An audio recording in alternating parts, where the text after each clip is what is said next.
Hi guys, this is Mark Holthe, Canadian immigration lawyer, ex-immigration officer, and former high school teacher, coming to you live once again at this EE Live Q&A special event answering your questions about Express Entry. Today we have a very, very special guest that is going to be joining me to talk a little bit about his journey. And for those of you who are tuning in, we'll wait a few more minutes for people to join. I know it's always a little bit challenging when we are waiting for Facebook to choose whether or not it wants to actually display what we're recording here. So I see there's some people now are finally starting to jump on. Welcome everyone.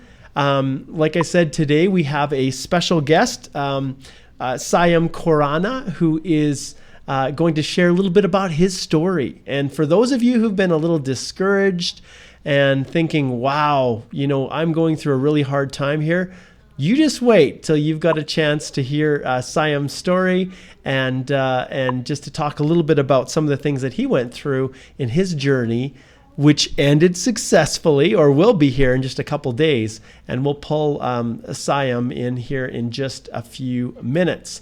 So while we're waiting for people to connect, remember today is our topic of proof of funds. And I actually have quite a few questions here today that all relate to proof of funds, which is great because usually, because I've switched to more of a topic-based EE Live Q&A, it has resulted in, and there not being as many questions.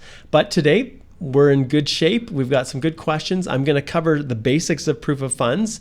As many of you know, at the end of last month, the beginning of, it was the 29th, 30th of May, I attended our National Immigration Conference in Winnipeg, and I was one of the speakers on the panel for Express Entry with our amazing federal government employees who run Express Entry.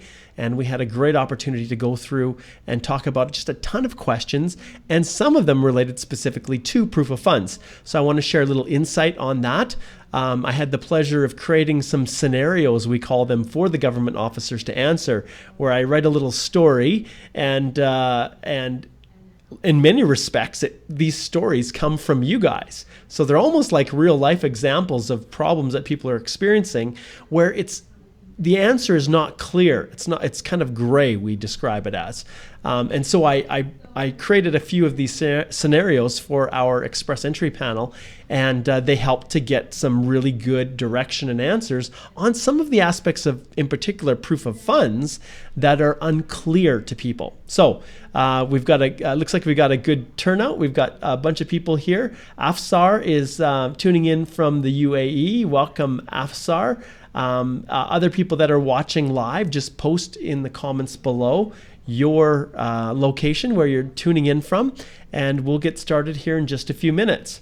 So you can probably see today I'm not looking my best.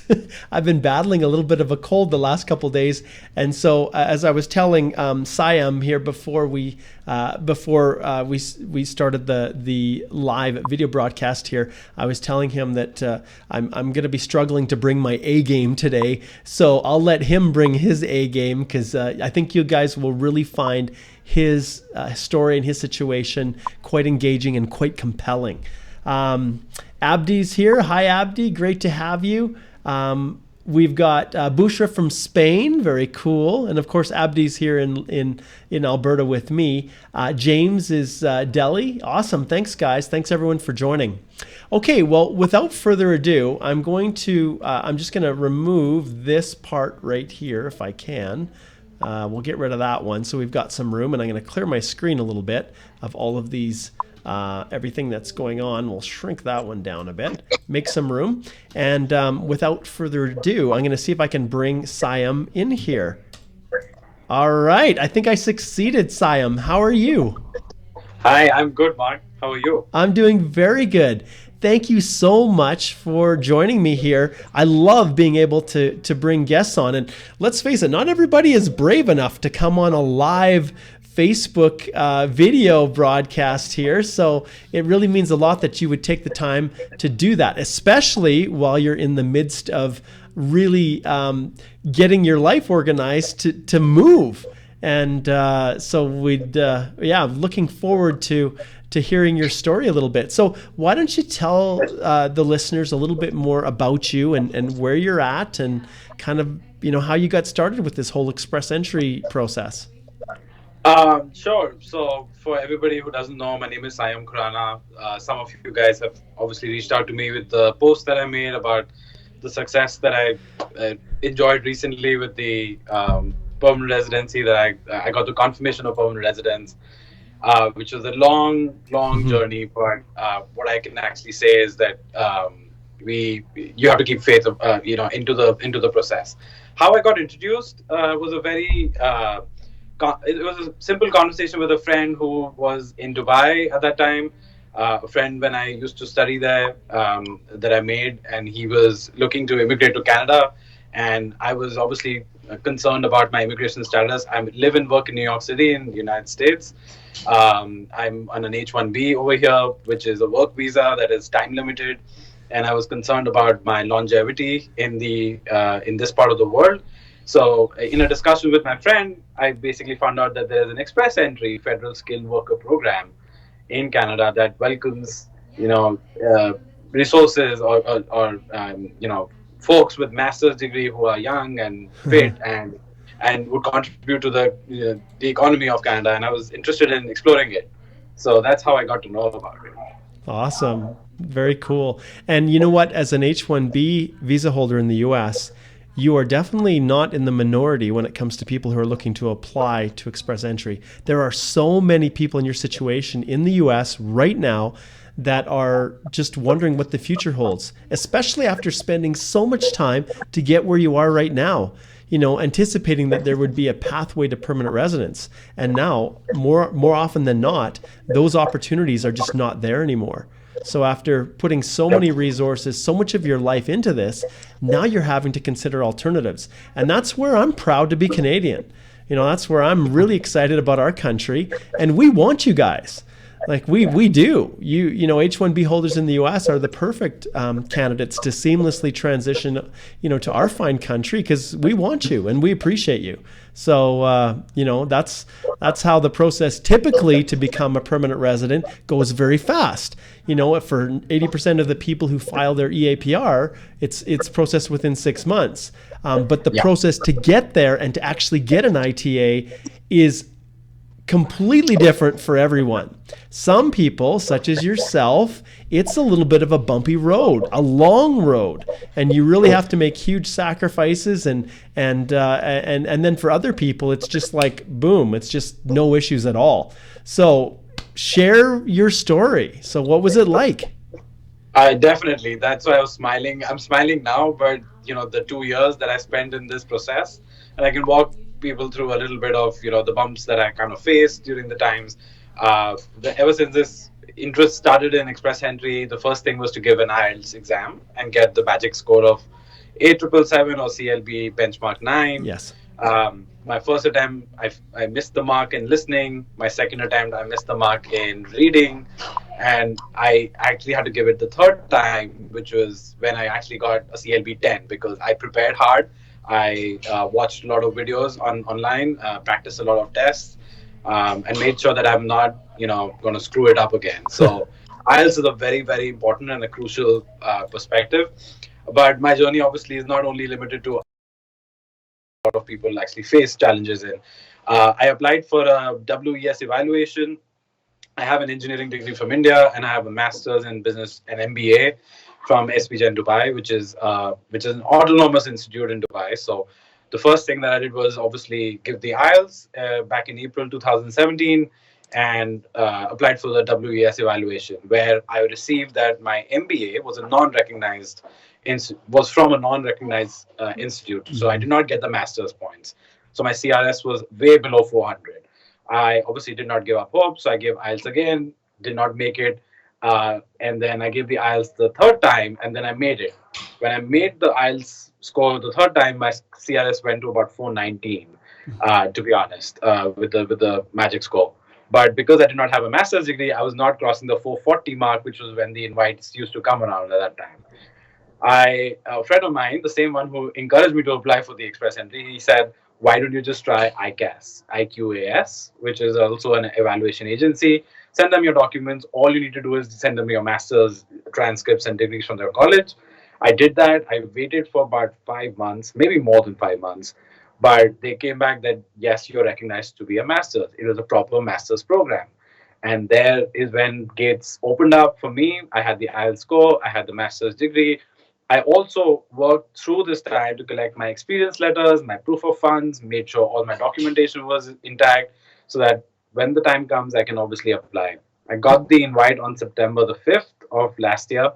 And then I applied I tried to collect all my documents, tried to apply for it. You obviously have to do your police clearance certificate with PCCs from the countries that you live in for like 10 years, the last 10 years from the date you apply. And I had two countries that I had to live in. It was US and India because I'd been here for the last 6 years, and the last 4 years before that was in India. I got the PCC for US very easily because the FBI, I really am a clean person. I have no criminal record at all. Apparently, so the bump in my road came about when my police clearance certificate from India was denied because my passport did not have a police verification. Apparently, the government of India, surprisingly, gave me a passport in an express passport when I applied the last time, but did not do a police clearance on me. So I was waiting for it, and with the Indian bureaucracy that we are all aware of, I was just stumped for running from pillar to post. My parents ran around in India getting a police clearance certificate. In the 60 days I was given to submit all my documents, I did not get the PCC. So I had to decline the invite for which I had worked so hard. It was it was overwhelming for me. I was like, this is not fair, from a whole process standpoint. And it's nobody's fault. It's just the way it is. Governments obviously don't work on timelines that I'm used to in a corporate job. If it was a corporate job, the person at the government sitting at the government position would have been fired because you cannot be so lax about such stuff. Anyways, I declined the invite. And as luck may have it, a week later than after declining the invite, I got the police clearance certificate from India. So I redid all my documents. I applied again. I went back into the pool, got the invite again, and then I submitted my documents and got an AOR, acknowledgement of receipt, on November the 30th. And then the 6 months timeline started. The other bump in my road is that my H1B is expiring on Sunday. This coming Sunday, 16th of June. And I was in just the nick of time. My 6 months was ending on May 30th of this year. And I applied. The AOR was November 30. My MEP got cleared. My medical exams got cleared on Jan 11th. There was radio silence from Canada on my case. So it was just showing the timeline of 6 months. Yeah. Going on and on and on. And then suddenly on May 27th, the request for passport came through. And that's when I got the green light that yes, this is happening and I could move to Canada, and I'm moving. I've got my confirmation of PR just a few days back. So I'm moving to Canada and this thing. So yeah, that's been the timeline of my journey. So it started in April 2017. We are in June 2019. Yeah. So it's 2 years and 3 months almost. Yeah. And there is success and there's light at the end of the tunnel. There is hope that everything will work out. Just focus and don't lose hope, and continue to fight. So, Siam, I've got a listener question, and Yuri says, how did you handle the stress of waiting after you had received the ITA?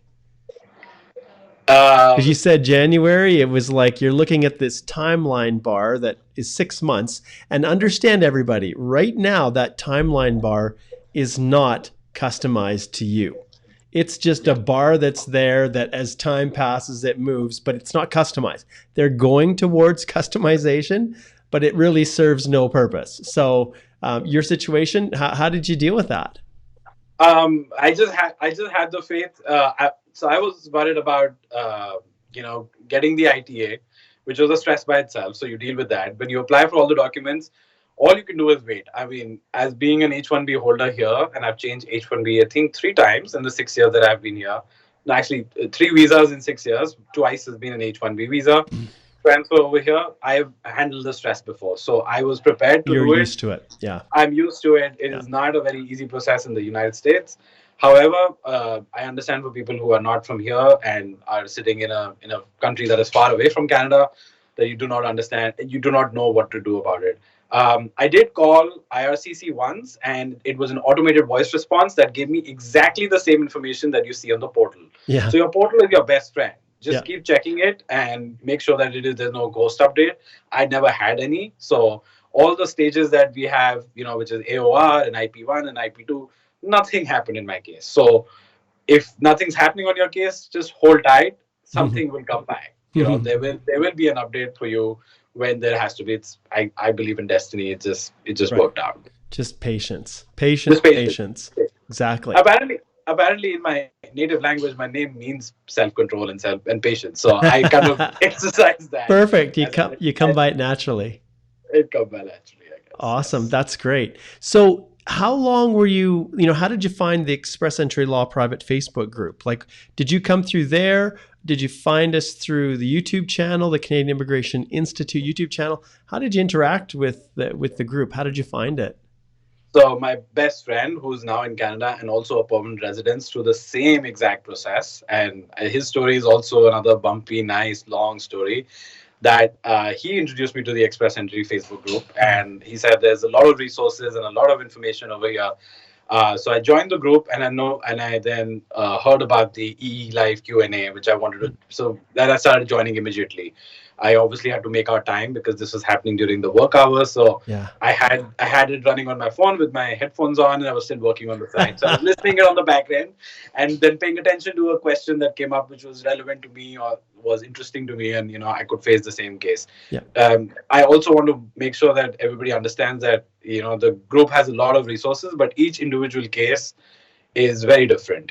In my case, I obviously had my WES did not work out, so I used the resources that Mark has on the Facebook group, and I also did a private consultation with him for like 30 minutes, which I obviously recommend highly. When I've done that in my post as well, it's very informative because your case is very specific to you, and answers to your case cannot be given by a friend or an agent or somebody that keep chiming in on stuff like that. I know a lot of people have information, but the right information should come from the right person. That's the only thing I would highly advise people across the group, and I've said that in my post, and I've told that to everybody in private messages, whoever has DM'd me as well. So Excellent.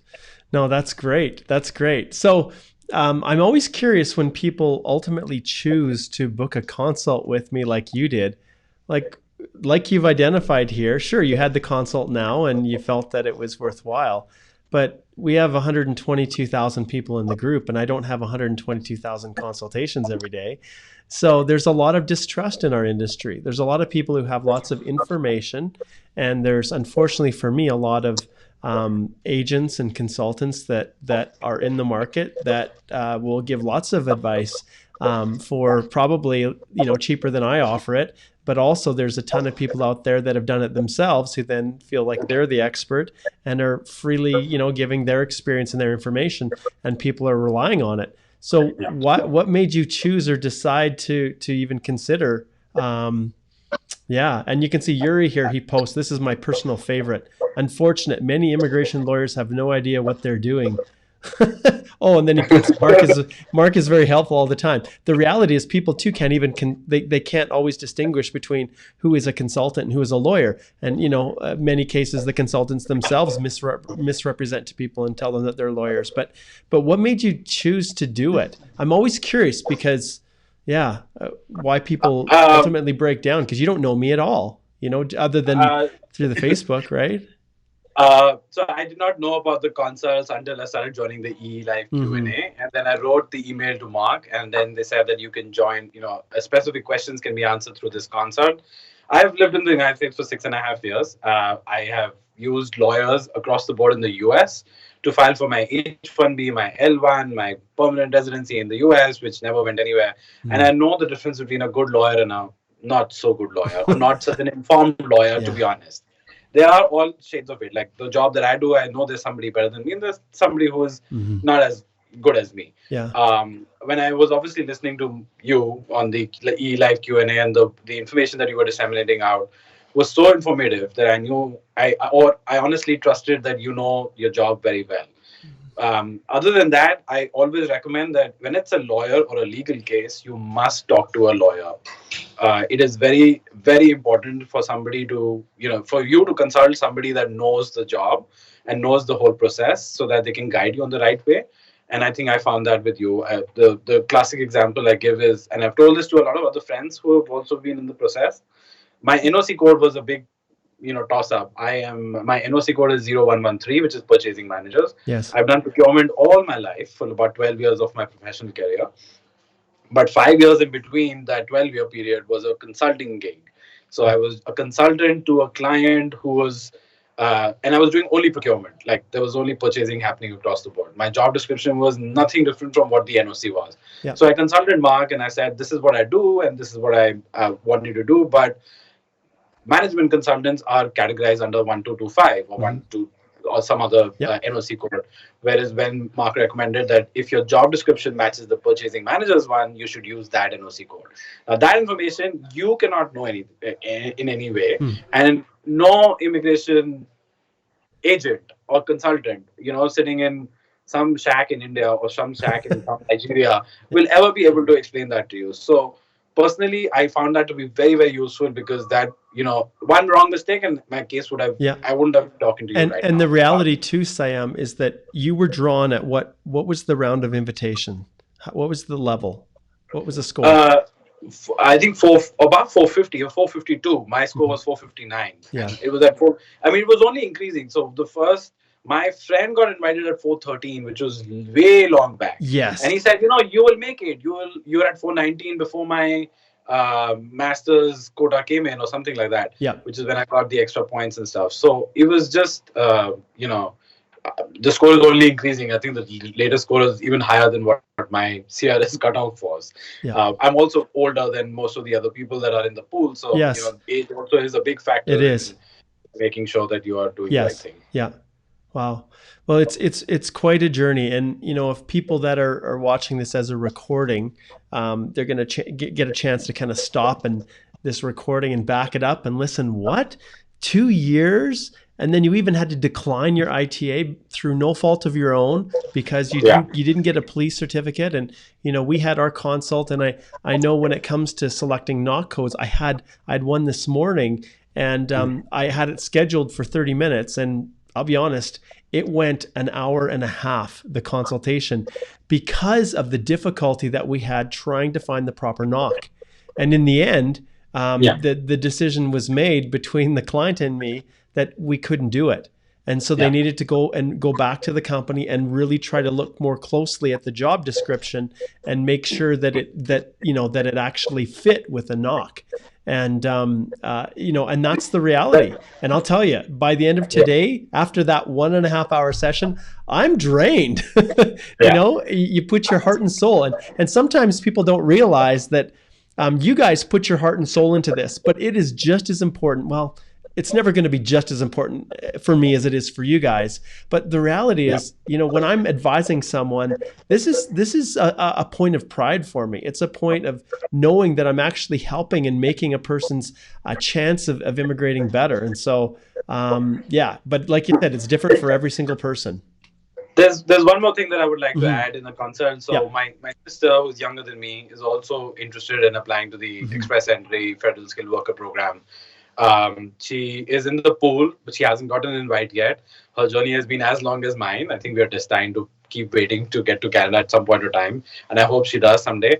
But there was a mistake that Ontario in OINP, immigrant province thing that happened. They sent out invites, which was incorrect to a lot of profiles, which was.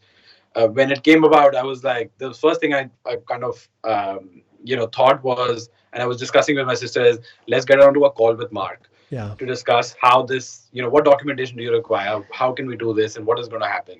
A day or two later, when we reached out to Mark and set up a call, the ONIP basically sent a message out, not specifically to a case, but to everybody around, and said that this is issued in error. And it was a mistake. And I was like, and my sister was like devastated, she's like, how can a government make a mistake like that? It was very funny. But we got onto the call with Mark, and Mark actually said that, this is the way it is. And, he basically said, we're not going to have the consult because there's no case over here. And I'm not being, I'm not saying this because, Mark asked me to say it, but Mark actually said, no call, so your money is back. And the money came back to my credit card. So, Yeah. that kind of trust that's the reason I'm here to talk about it, because there is a live example that I can give to everybody who's even thinking about it, just momentarily, that, should I be spending that money? Yes, you should spend that money because it is very informative. And he's a really nice guy. I mean, I don't think any other immigration consultant in India that my sister went to for her Australian, immigration thing, or for her Yeah. Canadian thing that she's been talking to, would have ever returned the money back. So it's a lot of credibility, a lot of knowledge, and a lot of effort that everybody puts into this place. And Mark certainly does his best to help every case around. So that's my 2 cents. And I mean, I'm really a fan for life. So, I mean, Well, you really helped me out. thank you so much, Siam. I really appreciate that. And the reality is your 2 cents there is worth millions to me, because I operate, as you know, in a scuzzy industry, and people just they can't figure out what the value would be in engaging Mark. So when I have people like you come on willingly and just out of the goodness of your heart and do this, it really means a lot to me. And that's what makes this whole EE Live Q&A worth it. And I guess we probably should wrap up our little interview here. These listeners have been very patient and waiting for an opportunity to ask questions and everything. But if you want to leave with maybe one last thing, one last tip or recommendation, or just words of encouragement, what would they be that you could leave for the listeners? I would say that have faith in your profile and your dreams. They all do come true. I never thought that I would be in the United States trying to move to Canada, let alone get a confirmation of PR. It's a journey that everybody has to embrace and live with, and manage it very well. There's a stress. There's a lot of stress that can happen, which happened in my case. But just have faith in yourself. Use the right resources. Talk to the right people. Do your consults, or watch all the E Live Q&As, all the ones on YouTube. They're very informative. When you have a doubt, ask the right questions and ask to the right people, and then you should be fine and good to go. You'll make it over there. Awesome. Thank you so much. Well, everyone, this has been awesome. I've really appreciated Siam Khurana, who has joined me to share a little bit about his story. And if you're tuning in a little bit late, I'll definitely be posting this on the YouTube channel. You can go back and you can just watch a little bit more about his story. But thanks so much, Siam. I really appreciate you taking the time to join me. Always my pleasure. Thank you so much for all your help as well to my case. Awesome. All right. Love You talking take to care. everybody. Take care. Bye. Bye-bye. All right. Okay, let's see if we can shift this back here. There, I think. Oh, there we go. Awesome. Well, that was fantastic. And I know some of you had asked some questions here within the comment section. And Siam had spent a lot of time kind of talking about his story, so we didn't have as much time to actually get to your questions that you may have had for him. But he's very reflective of many clients that I have lately, who have had to really battle and work hard. And the consequences now of making mistakes within Express Entry are even magnified that much more because of how high the pass mark is now, how high that those rounds of invitations are. And do I expect that they'll come down? Yes, I still do believe that they will come down a little bit. But as more people come study in Canada, get post-grad work permits, and then get Canadian work experience, it's just causing that comprehensive ranking system score to increase. And it's becoming more and more challenging for people who are outside of Canada, who do not have a connection with Canada, to be able to qualify. All right. Well, thank you once again for sticking with me here. Today, as we talked about before, if I can find it right here, today is right here. There we go. It's all about proof of funds. And so just to start off, I know that we've got a lot going on here. We're just going through with these guests. It tends to push our videos back just a little bit, our EE Live Q&A parts back just a little bit, but I want to jump on and just share a quick overview of proof of funds. And then I've got some questions that have been sent in via email right here that I'm going to be answering. But thanks so much for all of you that have joined and have been so patient with this whole process. And all right, so I'm going to share my screen with you guys here in just a second. I just got to clear off a bunch of stuff that I have on my screen here before I pull this up. And okay, here we go. Okay, so we've got that one, and all right, I'll just close that one. I think we're good. Okay, so I'm just going to share my screen here for a second, and I'm taking you right here to the proof of funds. So the starting point here with proof of funds is that as an individual who is immigrating to Canada, if you do not have a job offer in Canada, and maybe I'll just take and see if I can close this one here so it's not blocking. If you don't have a job in Canada, or you're not currently working, then you have to provide proof of funds. And those funds are designed to give you enough money to get yourself on your feet. Because everybody knows you can't just arrive in Canada and guarantee that you're going to have a job the very next day. It might be a month or two before you get on your feet. And so the government wants to make sure you have enough money to be able to cover those expenses that you have. And so you can see here's our list. So depending on the number of people that are in your family, this dictates how much funds in Canadian dollars that you need to have. So right now, if you're single and you have no family, it's $12,669. And I'm just going to scroll down to the bottom here, and you can see that every year it's re-updated. So this one was actually updated in February 28th of 2019. Next year, it's likely that these figures are going to go up a little bit more. And then depending upon your family size, if you've got a really big family, once you hit 7, then you add 3,414 per family member above and beyond 7. So that's basically how it works. So then the question is, well, how do you prove this? What do you need to show?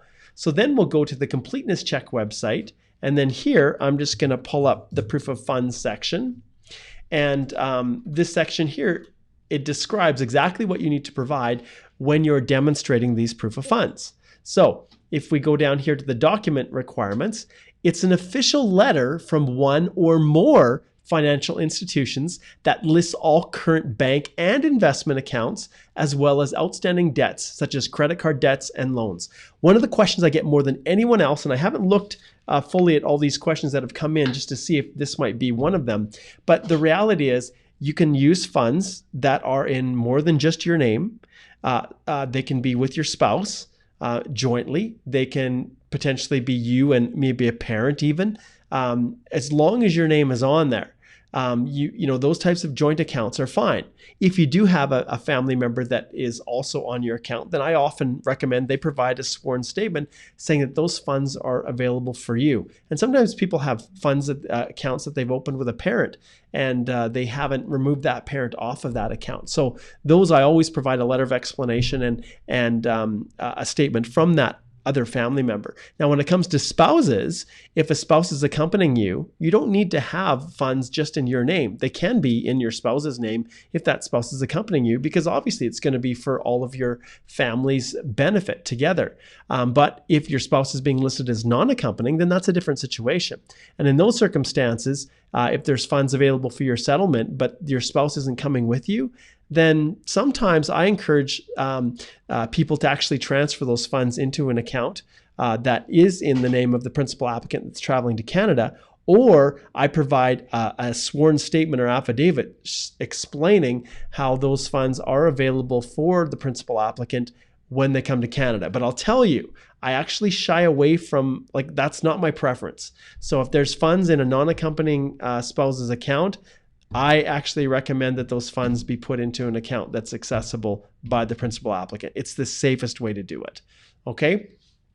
All right, so how do you prove it? You've got your list of both all of your banking and investment accounts, but it also says any outstanding debts, such as credit card debts and loans.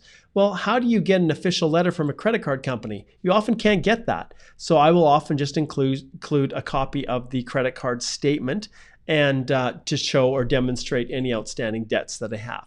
And why does the government care about that? It's because they want to know that you actually have sufficient funds, that you actually have this amount of money that's unencumbered, that is available for you.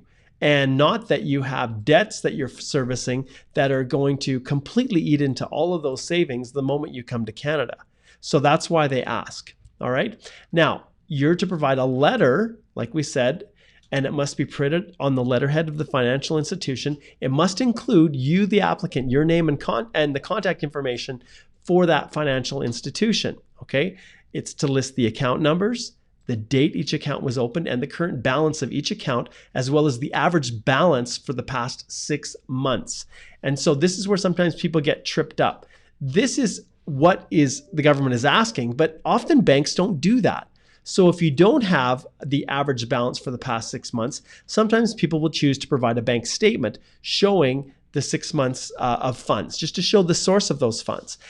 But understand, because it's asking for the average balance, it doesn't mean that for the whole 6-month period, you have to have at least this minimum funds amount in there. That's not how it works. In fact, they actually like when you can show that the funds have been earned slowly over time through your own savings and through your own efforts. They like that.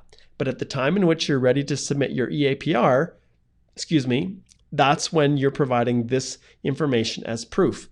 Now, is there flexibility when you have your EE profile and you've listed one thing, and then when the time comes for your EAPR, you list another? Yes, there is flexibility in there. But obviously, if you're listing that you have less than the minimum in your profile, it's going to get rejected. So you have to show in your settlement funds that you have at least these minimum amounts. Otherwise, you won't even get your profile submitted. Now, I would highly encourage you not to misrepresent and lie and say that you have that just to get your profile in. You need to be honest, because even when you're submitting your profile, you're attesting that what you've put in there is true. Okay, so that's the basic kind of overview of how proof of funds works. And you can see here at the bottom, it says other documents may also be requested as necessary. That basically means that an officer can come back and ask for anything they want to help confirm or prove your proof of funds. Okay, so there we have it. And we've got a number of people who have already started to post questions in the comment section. I'll get you to hold off for a little bit on that until I give you the green light to go ahead and do that. And in the interim, I'm going to just take a few seconds here to answer some of the listener questions that were sent in via email. And some of you may be wondering, well, what is that? How does that work? If you're a new viewer to these EE Live Q&As, and I'll show you here if I can find my screen. I'm always struggling bouncing around here. Okay, these two right here. So basically, you are going to send an email to stephanie@stringham.ca and put EE Live Q&A in the subject line. When you do that, you put your question in there and it will be considered or potentially be considered as one of these questions that I will answer today. And it's one way to kind of ensure that your question is getting answered. Okay, so Stephanie@stringham.ca, EE Live Q&A in the subject line. Now I'm also going to pull this up here, and one change that I did make is that I've gone to a subject for each EE Live Q&A to make them more valuable. Today is proof of funds. So the next one coming up is June the 20th, which is 1 week from today, and we're going to talk about one of the most, I guess, time appropriate topics that I could ever talk to anyone about. And that's this concept of non-accompanying spouses. And what I mean by that is, and this is just a little teaser for next week, when you don't score high enough with your comprehensive ranking system score with your spouse, sometimes by dropping your spouse off, you can rank higher. It means they are not accompanying you immediately, but it could make the difference in you being able to qualify to immigrate to Canada or not. So stay tuned. Next week will be non-accompanying spouses. So with that being said, your questions that you send in via email need to be related to those main topics. And today, as we discussed, is proof of funds. Okay, so that's just to give you a little bit of an overview. So let's jump in here now and let's answer some of the questions that our listeners have asked. Okay, this one is from Amir, and he says, for a single applicant, the minimum proof of funds requirement is around 13,000 Canadian. And yes, that's close. It's as we just finished looking at it, the minimum proof of funds for a single is actually 12,669. But we get it. It's close. Okay. He says, suppose I have 19,000 in my account at the time of acknowledgement of receipt. Subsequently, I use some of the funds, but the account balance remains above the minimum requirement of $13,000. Is that okay, or do I need to leave the entire $19,000 in my account till I land in Canada? Thanks a lot.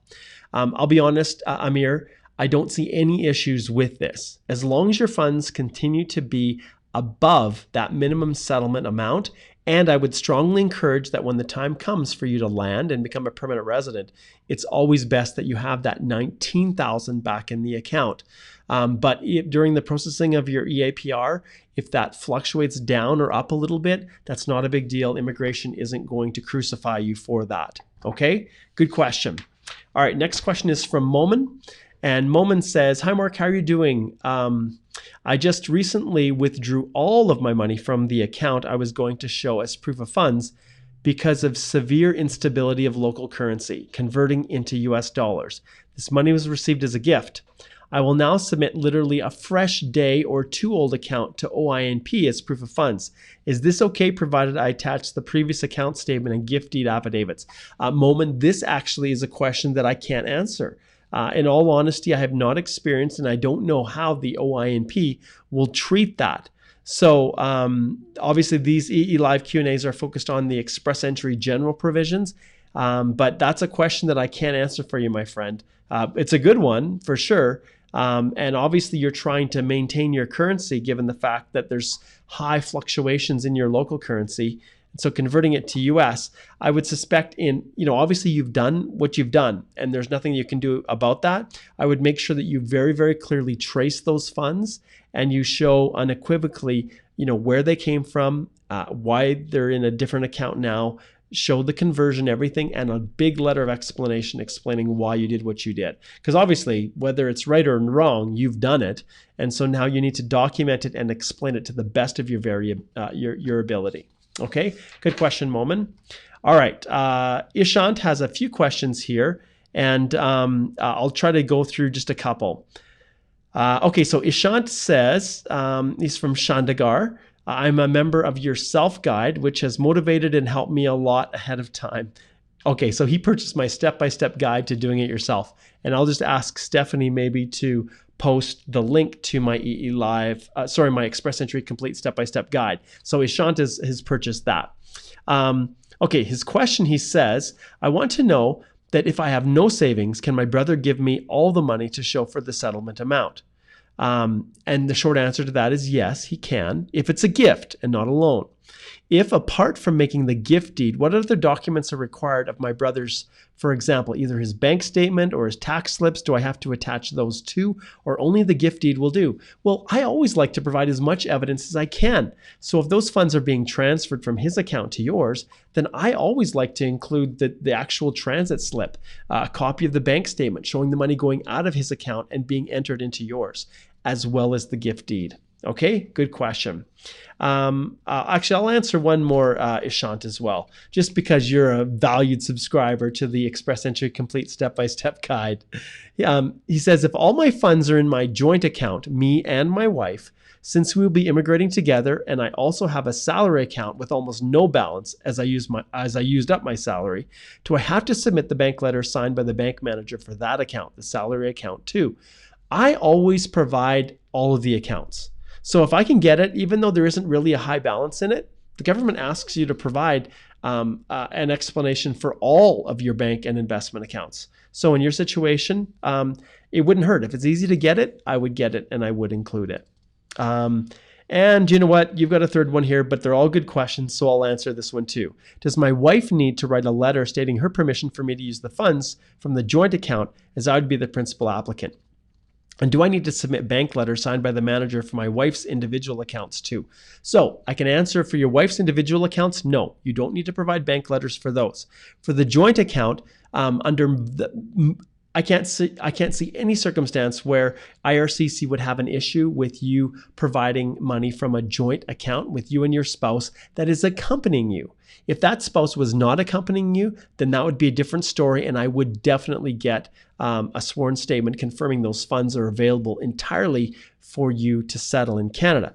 But if your spouse is accompanying and it's a joint account, Maybe what I would do just as a way out of a way of precaution is just have your spouse provide a letter of explanation saying, yep, the funds are good for our family to settle in Canada. Okay, good question. All right, this one is Harbhajan, and Harbhajan says, I'm working in Oman and my wife is working in India and is the main source of funds. And the main source of funds is Harbhajan's salary. And I always do transfers from my Oman account to my Indian account where my wife manages a fixed deposit.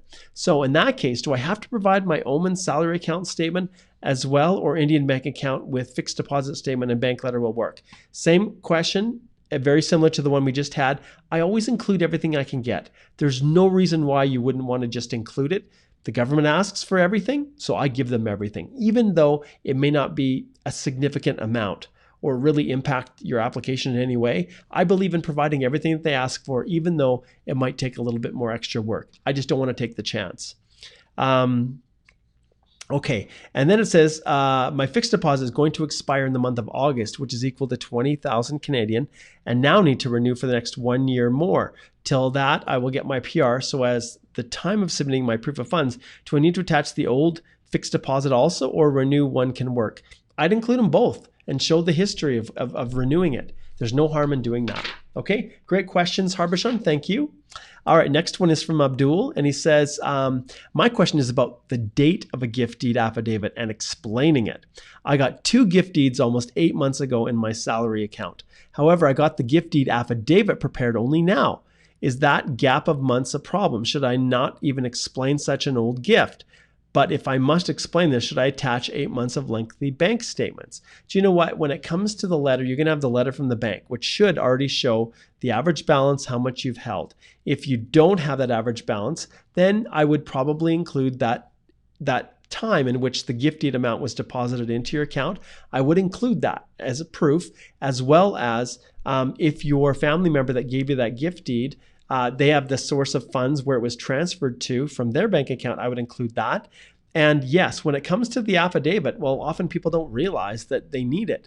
So even though it's after the fact, I would just provide a letter of explanation and include the gift deed affidavit as you have done it here. Okay, and the last question that I have, this one is from Muhammad, and he says, while I am an accompanying spouse and I want to use my account for proof of funds, and I'm going to arrange a bank statement, a letter from the bank, and also write a letter of explanation that the primary applicant can freely use these funds. And remember, he has here that he's an accompanying spouse. As due to high fluctuations in the currency, we need some of the amounts to deposit in that account, around 1,000 Canadian dollars. What should I do now? Is it possible to give a gift deed from husband to wife? Then do I need to show the source of funds and bank statements? Thanks and appreciate your efforts. So Mohammed, I already explained here, if you are a spouse, you don't need to provide a gift deed. You do need to provide a letter explaining what's happening. And maybe, I'm assuming, you said I am accompanying spouse. If that's the case, then you don't have as much to worry about. Just maybe a letter of explanation will be sufficient. All right. Okay, that's good questions. Now I will open it up. So all comments starting at the link that Stephanie put in to the Canadian Immigration Institute step-by-step guide. And I'll also put up here for all of you guys, if you type in this right here into the coupon code EEDIY 50%, you will get 50% off lifetime access to that express entry complete step-by-step guide to doing it yourself. And this is just for listeners of the EE Live Q&A and this video. All right, so I'll dump that off. Okay, first question is from James. James says, is it acceptable if a reference letter provided by my supervisor has his personal email address? Okay, right off the bat, immigration will question that. They will wonder, okay, why is the supervisor who's representing the company and confirming your work history using a Gmail account? Okay, and phone number, and has attached his engineering license issued by the government. Although he has given me a business card, it only has his rank and name, company logo, address, and HR landline number. Well, the reality is if your company doesn't have company-specific email addresses, then I would explain it in a letter of explanation. But I definitely don't like Gmail accounts in company reference letters. But if there is no other email address that he could use, then you simply explain it and then make sure that James is available to answer the phone if an officer asks. And remember, if your company doesn't have a very good web presence where it can be easily be found and searched. The supervisor doesn't have a really good, clear LinkedIn profile or something like that, then understand they will start to look a little bit more closely. Okay. All right. Samrat says, I have a query relating to proof of funds. I'm from India and have the necessary amount in my Indian account. However, I've moved to Canada and as such opened a bank account last week. I'll be transferring all the funds in India bank account into the Canadian account. My question is, as my account is just a week old, and if I submit my proof of funds from Canadian account, then will it be a problem as I won't be able to submit 6-month statements? Also, it's not possible for me to get a letter from the Indian bank as I'm in Canada. P.S. I am in Canada, not on an LMIA-backed visa, so proof would be required. Okay, thanks for that clarification. Well, the reality is you want to document everything that you can. And if you've got funds that are being transferred internationally, then keep the wire transfer so that you can show the source of those funds. And I would include, if it's possible, a bank statement, just a statement. If they won't give you a letter from India, that's fine, but showing where the funds came from, and then another statement. That's your current statement for your Canadian bank account showing that the funds are there now. The key is just to show that it's actually yours. All right. Okay. Thank you so much. All right. Meek put in here EE DIY 50%. You bet, my friend. That is the code that'll get you 50% off. Okay, Afsar says, hi, Mark. If someone has taken a loan from bank and the amount is before the minimum requirements, then what are the possible avenues? Also, if I have required money in an account XYZ bank and huge loan from ABC Bank, then what are IRCC tools to know that and how many banks I have accounts? This all comes down to honesty, Afsar. People lie all the time. They do. And I'm sure consultants overseas probably counsel people to lie. In other words, oh, just put the money in one account. You don't need to show money in any other account because they're never going to be able to find it. And so you don't need to worry about it. Take out a loan, put it in the account. If anyone has ever had that advice given to them, I'd love for you to give me a thumbs up in the comment section, because that's what I would call misrepresentation. Now, if you have massive loans that you've taken out and then use those loans to provide the proof of funds, that goes against what immigration, that goes against the law, essentially. And if you're trying to demonstrate proof of funds, those funds need to be unencumbered. They need to be liquid funds, funds that are readily available, that are not earmarked or allocated or should be allocated to make payments on loans. So yes, Afsar, there's no way that immigration is going to be able to figure out what bank accounts you have. So it all comes down to honesty. And the reality is in Canada, you know, as a past immigration officer myself, the people that immigrate to Canada, they're going to be my neighbors. They're going to be my friends. They're going to be the ones that have children playing with my children. And I want them to be honest, good, forthright people. I don't want people who lie and misrepresent to become permanent residents of my country. You can stay in your own country and just not come. And so the reality is that's really what it comes down to. You swear or you sign off or attest in your EAPR when you submit it that everything is true and complete and correct.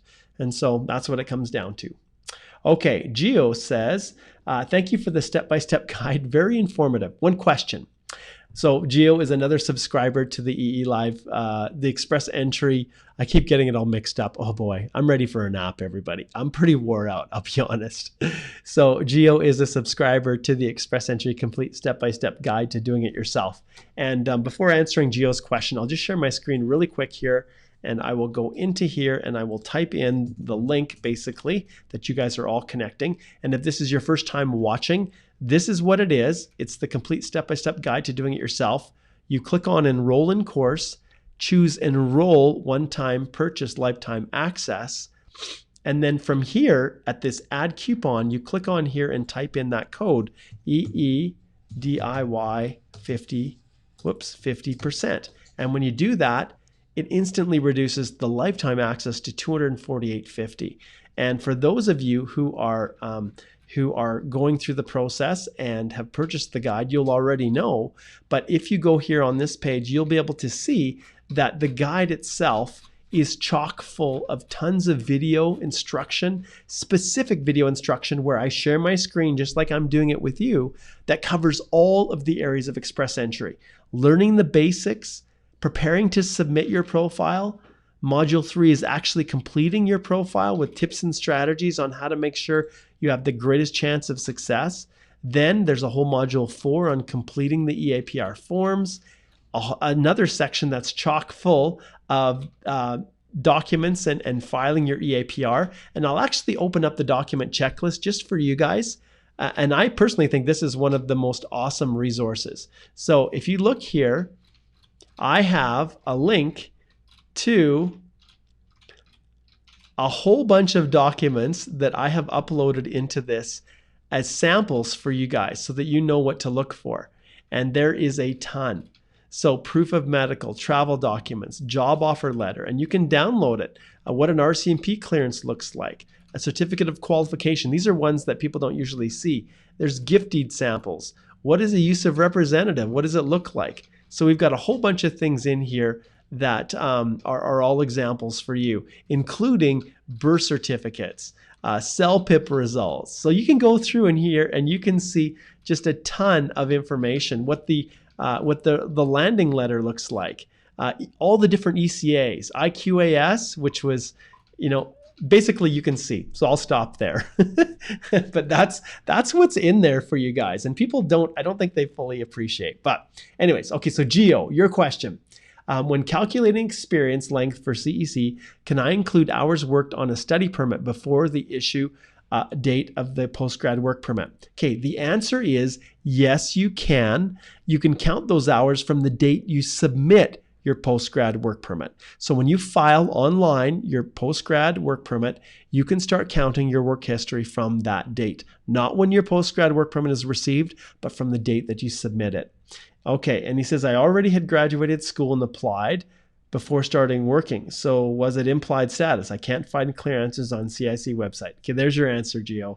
You can do it from the date that you, obviously, when you apply for your postgrad work permit, that period from study to starting your job, you are on implied status. Okay. James says that letter is a supporting letter on a plain paper for job duties, and my company does not give official main ID to supervisor as we work on board ship. I work for BP Shipping and it is a website presence, and I have an official letter on letterhead with name, rank, and job duration. So James, in your situation, you're going to do the best you can in the circumstances. You're going to include whatever you can to prove. I don't like Gmail. And the reality is, if that's all that you have available, then you explain it. That's all that you can do. Okay, so just load it up with as much information as you can to support. Okay, Bapasha says, hello, sir. In GCMS, it's mentioned about an interview is in queue. Is there any way to find out when is the interview going to take place? I received an ITA 2 years back after New Brunswick PNP. Wow, that's a long time. There really isn't, I'll be honest. There's no real way of knowing when the interview might be, Bapasha. I wish you all the best, my friend. Okay, Meek says, thanks for the code. I think I missed the part about credit cards. Well, credit card available balances or credit limit can be used as proof of funds. No, credit cards can't be used as proof of funds. Not if you have a credit card that's, has $20,000 Canadian available. You can't use that as a proof of funds. It's only to show your overall financial statement. Okay. James says, will it be okay if the majority of knock duties in my reference letter have, under the senior engineer's supervision, at the end of each sentence, I was undergoing full-time paid training to become a licensed engineer. This training I am adding in my work experience. James, I'd have to look at your letter. I'll be honest. That's one I can't really answer here. That's why it takes me so long in my consultations to review reference letters, because I take so much time to do them. So you need to book a consultation, James, because I don't have the ability to just give you an answer that I am comfortable with without looking at your reference letter completely. Okay, Gurjeet says, please clear doubts not related to funds. Okay, does overstay in the UK, failed asylum, and divorce has a negative impact on Express Entry profile as a secondary applicant? The answer, Gurjeet, is no. Not if you fully disclose everything. A failed refugee claim in another country, a failed overstay, residence and being able to stay and then overstaying won't impact if you are honest in your application. It's only if you don't say about it and then the government finds out about it through information sharing between countries, then they can refuse your application for misrepresentation and bar you from Canada for 5 years. Okay. Okay. Yeah. And you've indicated here about a cousin. Cousin in Canada got a visa as a student dependent who was here in UK before. He applied on a fresh passport and he did not show his UK, Ireland, and Portugal travel. Well, you should always show your travel. I'm not quite sure what the question is here. If it's asked whether you have a stamp on your passport or the passport at all, in your travel history, you're going to indicate exactly where you traveled over the last 10 years, regardless of what shows in an old passport or new passport. Okay. Okay, I'm going to skip to James. Okay, James, I think it's best, my friend, if we probably book a consultation because your questions are, I really need to see the reference letter. I really need to see the duties in order to be able to properly advise you. Okay, Wajahat says, waiting for 75% off. Wajahat, you will be waiting for an eternity because it's not going to happen, my friend. At $248.50, it is a smoking deal. And for what's contained within that, as everybody knows who purchases it, it is worth $248 US. So Wajahat, if you want lifetime access, the best you're going to get is the 50% off, unless sometimes I offer a 60% for special occasions. Okay, Wajahat says, hi Mark, you missed my question. Post it again, my friend. Okay, Lanemi says, how long is the discount good for? The EE handbook course good for?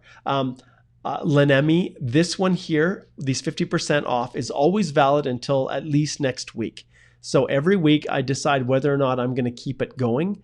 And at this stage, right now, it is. And I'm not here to create scarcity or pretend like I'm going to take it away, but it really just depends on the number of subscribers. And when I want to boost the subscriptions, then I'll offer a discount. But the discounts are not as frequent as I used to because I don't need to. The people are steadily purchasing it. So if people are steadily purchasing it, there's no need to offer a discount. All right. And with all the subscribers and the testimonials and everything that I have, and people realizing how awesome it is, there's no need to reduce it. And that's why Wajahat, it's never dropping down to 75%. Okay. Gio says, thank you very much for clarifying. You're very welcome, Gio. Okay. Jatin says, hi, Mark. My question is not related to proof of funds. Okay, he's got a visitor visa to Canada, valid till 2027. He came into Canada on the visitor visa. His wife is studying. He applied for a spousal open work permit. The permit was approved. Now my question is, do I need to do work visa stamping and passport? If not, what if I leave Canada and come back again? How can I enter? Okay, so this we'll need to talk a little bit more about. If your spouse is studying in Canada already, then if you are an accompanying spouse to that spouse who's studying, you can actually submit your work permit from within Canada and you don't need to leave.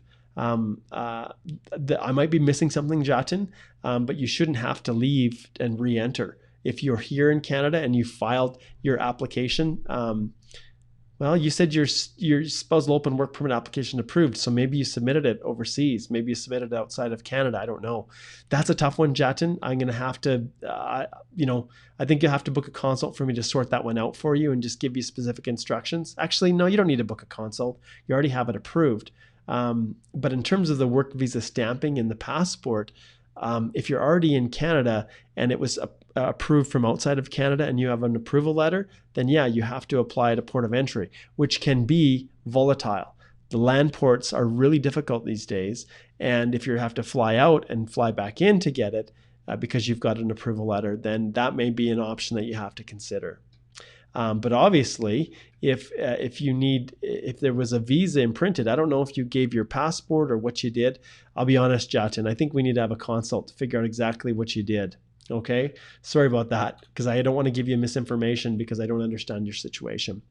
All right, guys, we're just about done here. We've crossed over an hour and 3 minutes. I am feeling pretty exhausted. I'm ready for one big nap. Let's see if we can find. Okay, let's see if we can go a little bit further here. Afsar says, hi, Mark, my friend wants to consult with you, but he can't communicate well in English. He's interested in startup visa program. Can you still somehow help him?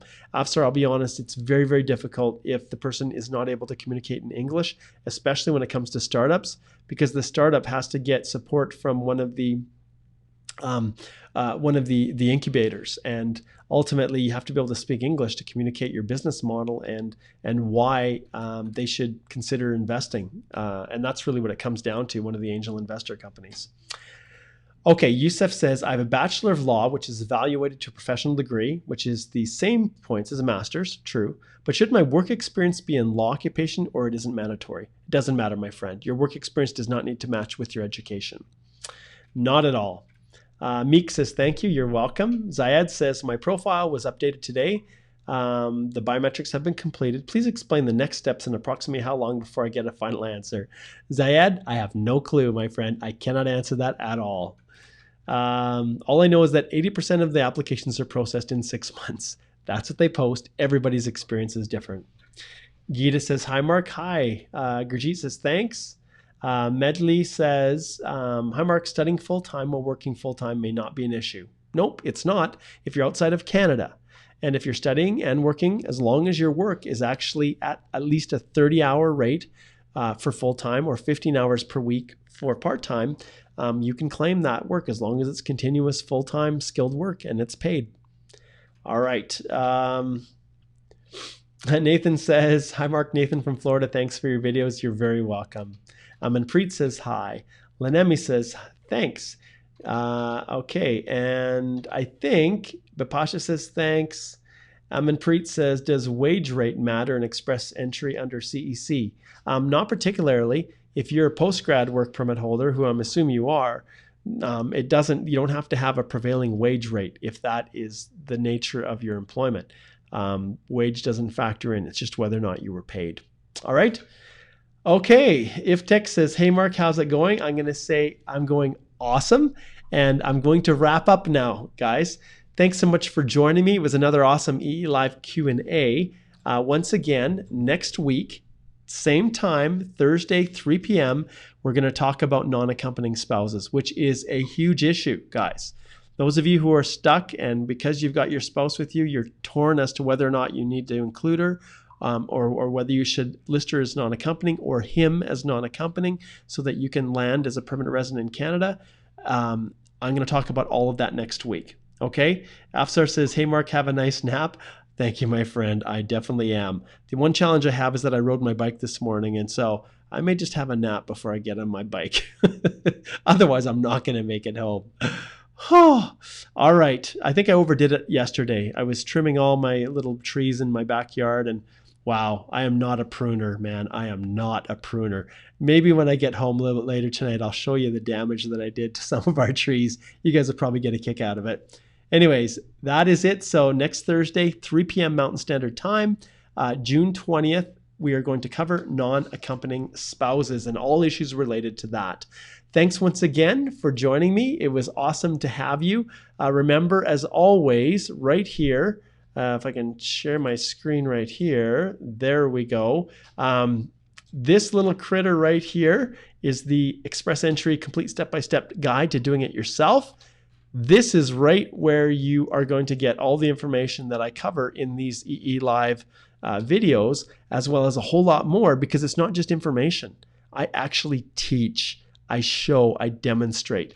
And the videos in here are designed to show you exactly how to answer the questions.